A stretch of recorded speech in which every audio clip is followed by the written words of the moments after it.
I'm not a climate change denier. I'm just not a climate change alarmist like you and the chairman.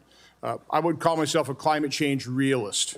I mean, you describe yourself, I think, as a climate realist. Realist. But it sounds to me more like you're a climate fatalist, that there's really nothing that can be done. Joining us now, FreedomWorks chief economist and Committee to Unleash Prosperity co-founder Steve Moore. Steve, you heard the exchange there. You can't even have a conversation about the issue if you're not taking the progressive approach anymore. And what's crazy to me is the peril that the country's been put in since energy policy has changed under Joe Biden.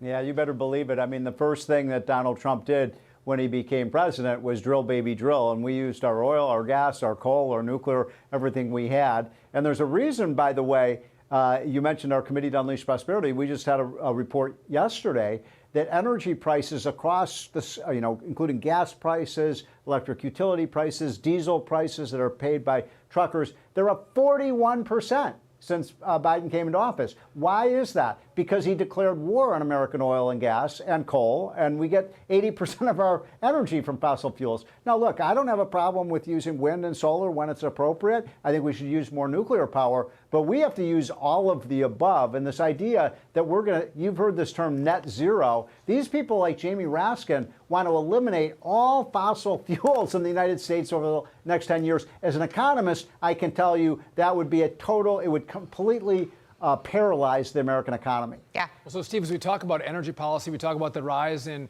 oil and gas prices. We move to this for the sixth straight meeting, the Federal Reserve announcing today interest rates.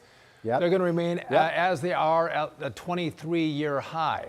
Fed Chair Jerome Powell signaling actually not to expect changes until the inflation rate simmers to 2%. Steve, listen to this. We've stated that we do not expect that it will be appropriate to reduce the target range for the federal funds rate until we have gained greater confidence that inflation is moving sustainably toward 2%.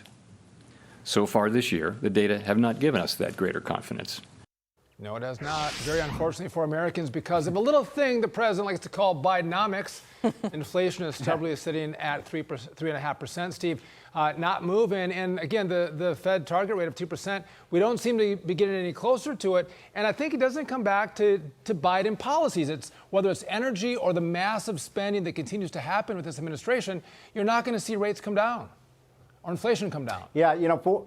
Yeah, 4 months ago, I mean, I remember, Sean, I was on your show saying, hey, we have not defeated this inflation dragon. Remember, there's a premature celebration. Oh, yeah, we don't have to worry about inflation anymore. Well, guess what? It's back big time. If anything, that statement by Jerome Powell was an understatement because not only is inflation not falling, it's starting to rise again. Yeah. We're seeing it in grocery prices. We're seeing it in gas prices. So there is no case for, I wish there were. I'd like to see rates come down. But, you've got to conquer the inflation problem first. And that isn't, unfortunately, we're moving in the wrong direction in terms of where prices are headed. And I want to be on the record, though. I think this idea, and he kind of, I couldn't quite figure out what his answer was in terms of whether we stick with the 2% target. He said, well, maybe we could move away from it. No.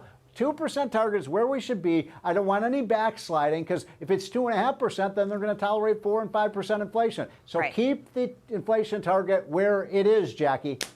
I'm so glad you said that because I was going to bring that point up too. Very, very important going into his comments today. We'll see what he does. Steve Moore, always great to see you and talk about slaying the inflation dragon. Okay. Have a good day. Take care.